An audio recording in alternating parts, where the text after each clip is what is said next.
En Bourgogne, ce sont près de 40 000 vendangeurs à mobiliser chaque année pour assurer la récolte. L'année dernière, la précocité du millésime, on rappelle que les vendanges ont commencé en août, a favorisé une participation plus importante des étudiants, mais le contexte sanitaire a compliqué l'organisation avec, on l'a vu, la distanciation à mettre en place dans les vignes ou des mesures sanitaires exigeantes lors des repas ou de l'hébergement par exemple.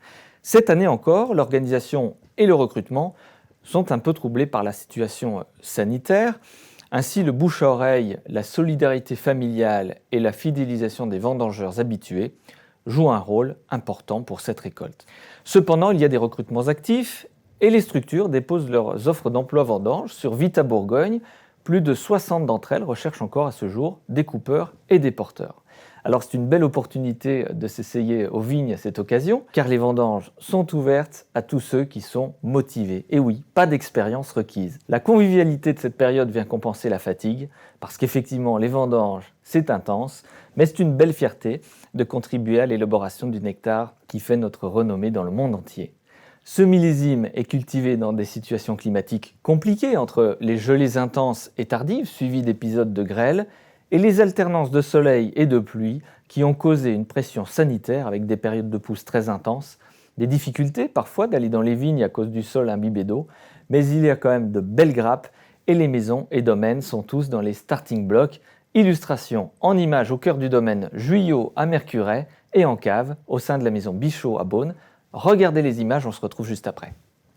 On essaie de faire en sorte que ça reste quand même des moments conviviaux. C'est l'aboutissement d'une année de travail qui a quand même un partage avec un peu d'émotion en disant bah voilà, là c'est le fruit de notre récolte, c'est pas biblique là, c'est concret. Il nous faut 70 personnes entre les porteurs, les coupeurs, les trieurs, les chauffeurs sur une dizaine de jours. J'ai des habitués qui sont au nombre d'une trentaine et qui viennent chaque année et puis je fais appel aujourd'hui à une société de prestataires de services pour les 30 ou 40 autres personnes. Il y a un casse-croûte le matin que l'on fournit avec boisson. Quand il fait vraiment chaud, on fait une pause fraîcheur où on fournit de l'eau. Par contre, pour tout ce qui est l'équipe porteur et coupeur, ils sont autonomes au niveau de leur repas. Trieurs, videurs de caisse, laveurs de caisse, cavistes et chauffeurs de tracteurs, c'est du personnel que l'on nourrit. C'est ce qu'on fait aujourd'hui. On fait nos contrôles de maturité. Là, on va se lancer la semaine prochaine dans la phase préparation du matériel. Il faut le remettre en place, il faut le nettoyer.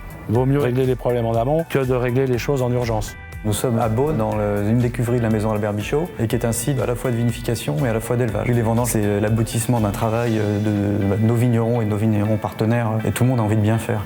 Donc cette organisation, elle commence très en amont, puisque dès le mois de juin, juillet, on va faire énormément de déplacements de fûts, s'assurer que toutes les pièces qui sont ici et qui sont destinées à être engagées dans des cuvées soient vidées et nettoyées, procéder à des assemblages, procéder à des relogements, orienter les vins vers les futures cuvées. Derrière tout ça, il y a des femmes, il y a des hommes, et c'est des gens qu'on met en ordre de bataille très tôt pour s'occuper de la vendange à venir. Puis il y a aussi les équipes qu'on va constituer, et ça aussi, ça fait partie de l'attrait des vendanges et de ce qui est apprécié ici, puisque le fait d'accueillir des personnes de l'extérieur à ce moment-là, c'est une richesse qui est assez extraordinaire. La formation se fait très vite, et d'ailleurs heureusement, puisque si on avait à recruter que des gens qui sont déjà totalement formés, on aurait vraisemblablement des soucis. On a également une organisation pour les accueillir plus que correctement. Il y a des casse-croûtes qui sont offerts en matinée, on va les nourrir dans des bonnes conditions. Il y a en général une pelée à la fin des vendanges. Et les vendanges sont un moment très important, et évidemment, nous, c'est le point d'orgue de l'année. On vit toute l'année pour ça, et c'est un moment que tout le monde attend.